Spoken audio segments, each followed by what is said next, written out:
Hey guys, it's Celine, and I am going to make a bacon cheeseburger sourdough skillet tonight for supper. And the first thing I have to do is I use my sourdough discard for this. Now what I just did, this is my say hello to my sourdough starter. Her name is Audrey Toozy. And if you have ever watched, Little Shop of Horrors, the old 70s movie, cult movie, Little Shop of Horrors, the man-eating plant's name was Audrey Toozy, named after Audrey, the girlfriend, the guy's girlfriend, Seymour's girlfriend. And Audrey Toozy was always saying, "Feed me, Seymour, feed me." And my sourdough starter, as yours too, is always saying, "Feed me."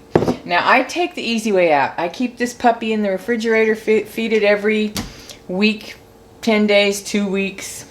I'm not real fussy with it. I let it get really strong before I started doing that, and I never have any issues with it. So all I've done, this was up to about here, I just poured it off into this because I'm going to use this in a bit. But I'm going to go ahead and start some more sourdough starter. I'm going to feed it. And I'm running the dishwasher, and my countertop is nice and warm here. So this is a perfect environment for a nice, bubbly, good feed. So, guys, don't make it harder than it is. Once you get your sourdough starter going, basically, a heaping spoon here is pretty close to 1/3 of a cup of flour, and I am using whole grain einkorn flour. You can use white flour, you can use wheat flour, you can use spelt, you can use rye, you can use any kind of flour you want. And I am going to put 3 of these heaping spoonfuls in here, which is about the equivalent of a cup. Pretty close. Then, I am not going to, again, I'm not fussy here. I have a water filter on my, cold water on my faucet. I'd rather it were warm, but it's not filtered, and it must either be filtered or boiled or something so that it's not chlorinated. But basically, all I'm going to do is pop it under there and stir it.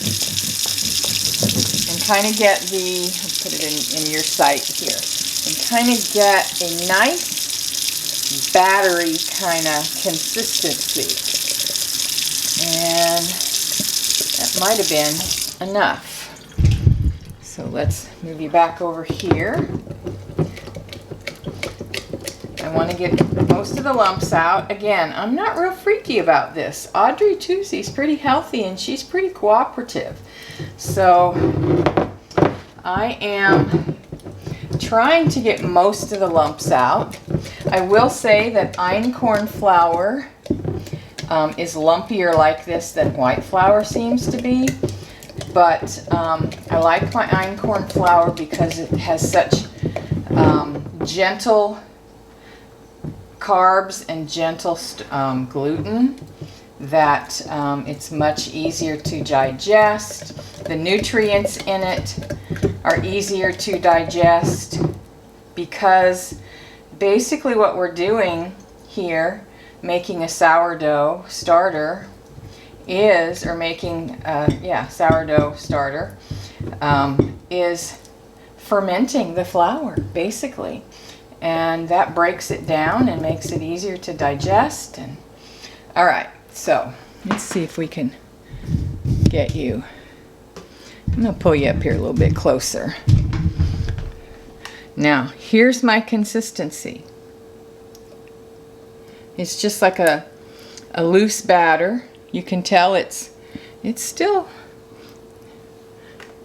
kind of chunky and all of that. I'm not going to worry about that. I got as many out as I could. I mean, I suppose I could beat on it some more and get some more out, but I'm not going to. Again, it's not as hard as everybody seems to make it. And it took me 2 or 3 tries to get a good starter going. So I get it, but you got to just keep going with it, guys, and just use your discard for pancakes and for skillets. It's so simple to make a skillet. I'm going to show you how to do that in a little bit. So I have just fed Audrey.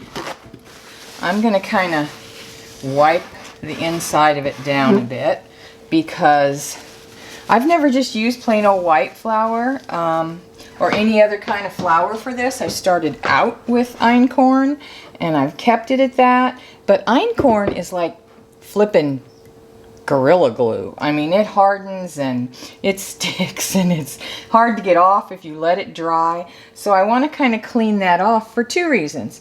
First of all, because I want it cleaner. Second of all, when I'm using a brown jar. You don't need to. I've used a white one for a long time. No difference. I just happen to have this one. And it is right there right now. And when I want to watch it grow, it'll rise. It should rise. It should double and get real bubbly on the inside. So here is what she looks like now. Let me move you away. Maybe that'll be better. Is that better? And then I'll show you what she looks like in a bit. Wipe my lid off. I dropped it on the floor. It did land inside up, so it's, but I just want to make sure that she's nice and clean. All right, I'm just going to just put that lid on there. Oops. I am just going to put that lid on there. I'm not going to twist it. I'm not going to cover it with cloth or anything like that. I'm just going to drop that lid on there. I'm going to put it back here on the warmest part of the countertop because my dishwasher's running. And I'll be back in a bit and show you how to make that bacon cheeseburger sourdough skillet. Okay, we are back. It's about an hour and a half later. I had some other chores to do, and now it's time to get supper going. So I'm going to switch bowls because that is my favorite metal bowl. However, it will probably deafen you by stirring with it, so I'm going to switch out bowls. And Audrey is just getting started here. She's not really doing much. I'm going to put her over on the oven here in a minute. I've got my oven preheating to 400 degrees, and we are going to make a bacon cheeseburger sourdough skillet. Okay, so I love making sourdough skillets. You can make so many different kinds of skillets with this. Tonight I am using hamburger that I had already pre-cooked. I do this at least once a week. I take a couple of pounds of burger and brown it up, season it up really good when I brown it. And then I've got that in the refrigerator to make really quick, easy meals with. So that's about a pound, maybe slightly more. All right. So, aren't you glad I didn't keep the metal bowl there?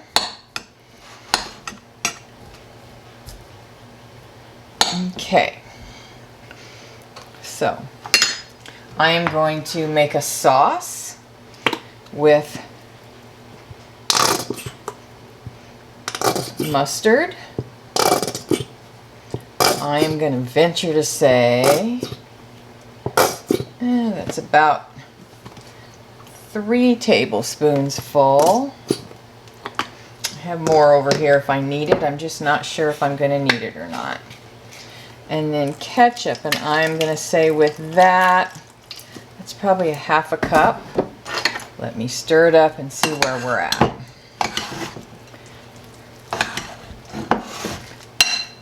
So the whole idea here is to mimic a cheeseburger. And something I forgot to do, because I love bacon cheeseburger, is I forgot to fry up some bacon. So I'm going to cheat and use bacon pieces, packaged bacon pieces. All right, I need more ketchup.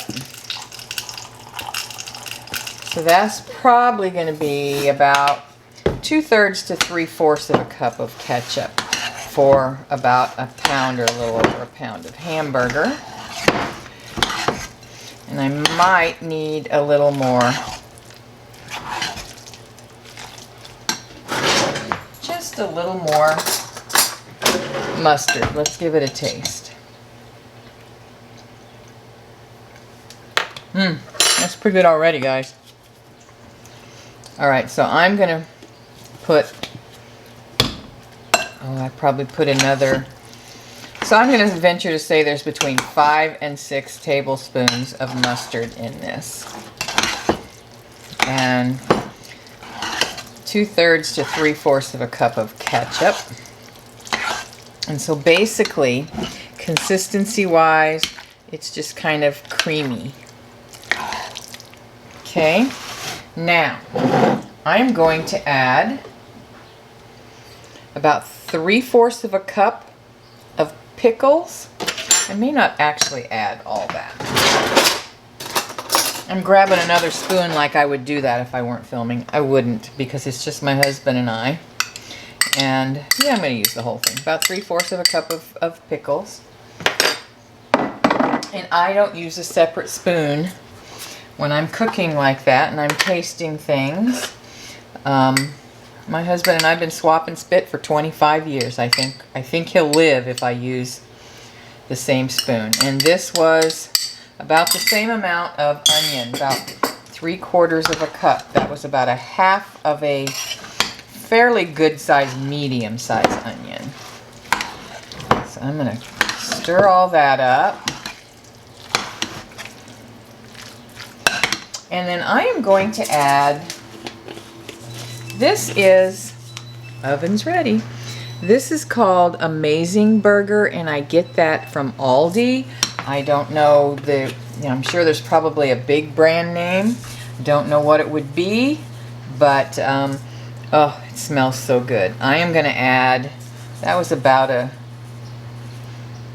heaping teaspoon, about 1.5 teaspoons of that, because it smells and makes it taste like it just came off the barbecue grill. It's smoky and just really good. And because I use that, I'm not going to use salt.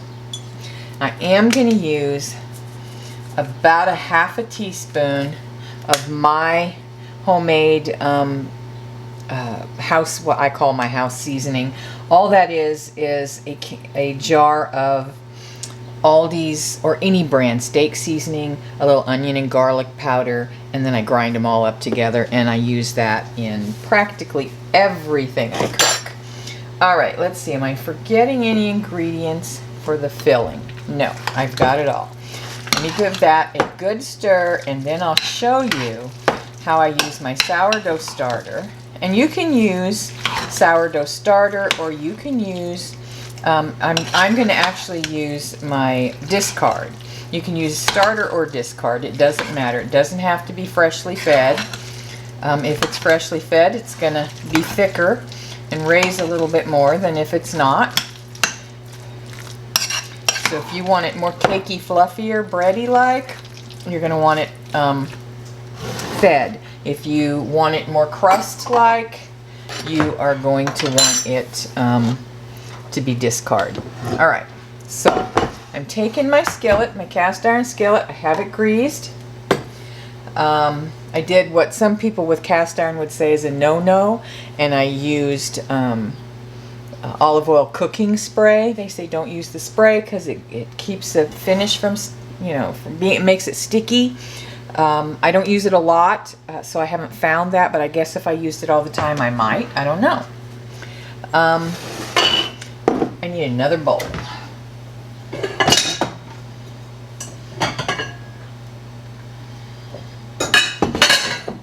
Okay. I'm just going to take my starter. Let me get a scraper.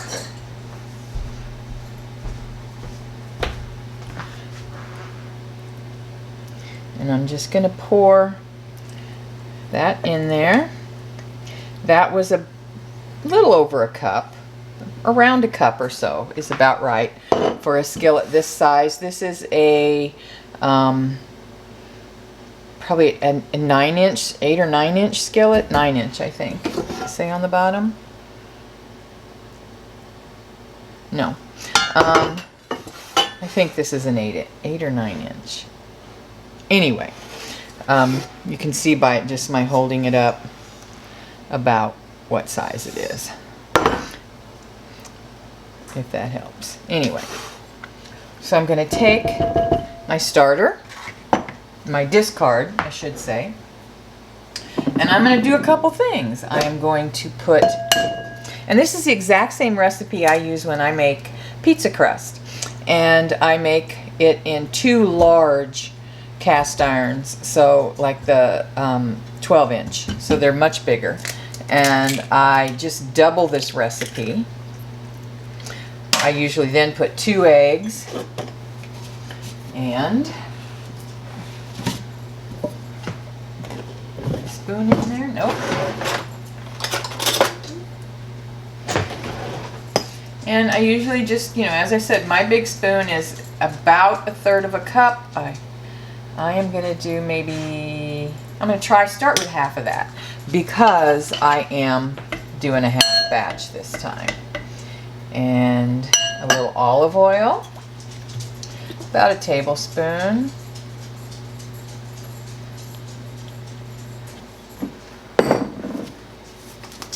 And, probably half a teaspoon or a little less of salt. And that's it. Starter, just a little bit more flour, salt, egg, and olive oil. And if I'm making a pizza, then I would pour this into, I would preheat my pan and then stir this up. My pan is flat, so my beater there is not cutting it. I need a whisk.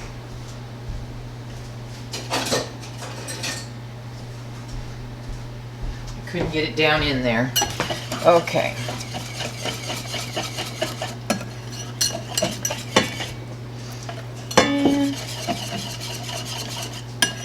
And then I would heat my pan, pour my batter in there, and then I would bake it for 10 minutes, and then I'd bring it out and I would top the pizza. But I'm just going to do a skillet, so I'm not going to pre-bake this. And that's about right. So I am going to just pour that in there.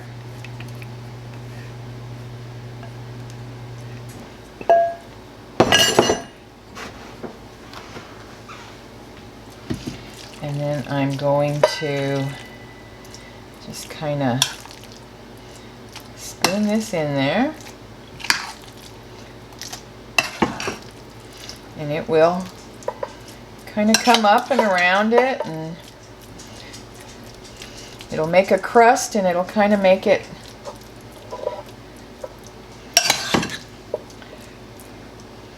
really good. It's going to be really, really good. And if you're not crazy, a lot of times will put a tablespoon of sugar in my sourdough. If I'm not extremely crazy about sourdough, the flavor of it. And you're thinking, well, why the world would you do it then? It's because of the fermentation. Because as a diabetic, I need all the help I can get breaking down sugar and making things a little lower on the glycemic scale, and to process in my body easier. And so that's why. Usually I add a tablespoon of sugar, and I forgot it this time, but it's okay because I like it. It's good. It's just, I just prefer it not quite as tart. Now, I forgot to get the cheese out. So, we've got onions, we've got pickles, ketchup, mustard, the burger seasoning. That's optional, by the way. You season it any way you want to.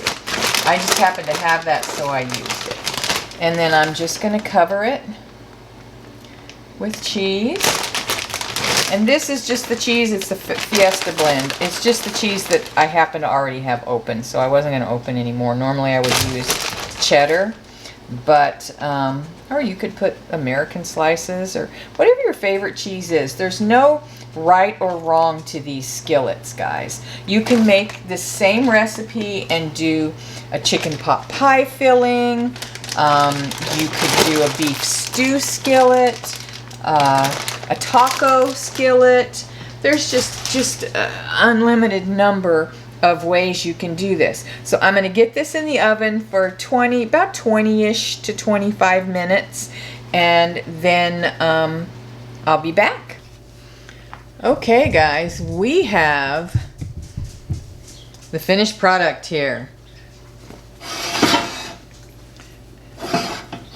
It turned out beautiful. Gosh, this skillet is heavy. This is a hearty meal. Isn't that pretty? It smells. Oh my goodness, it smells like heaven. It smells like a bacon cheeseburger.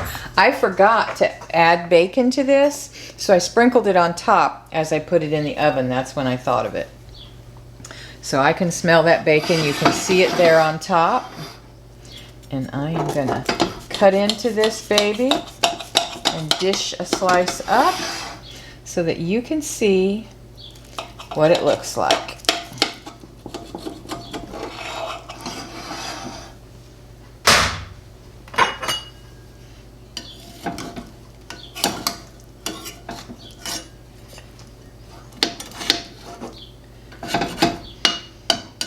I can't wait to try it.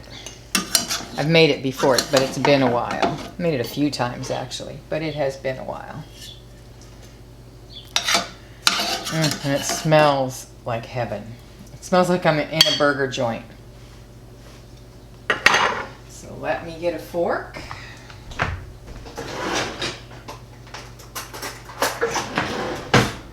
And it did take 25 minutes at 400. Isn't it pretty? And I'm going to taste it.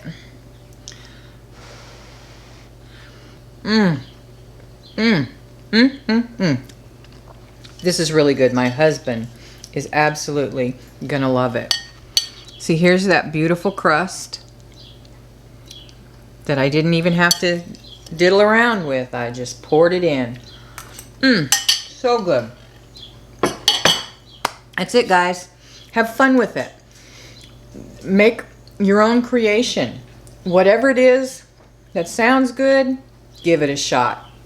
This is great instead of putting the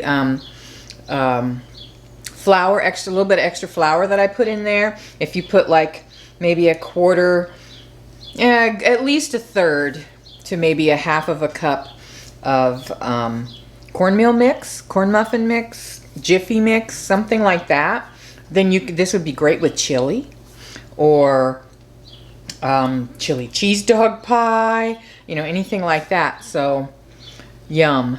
Really, really good, guys. I'll see you next time. God bless. Bye-bye.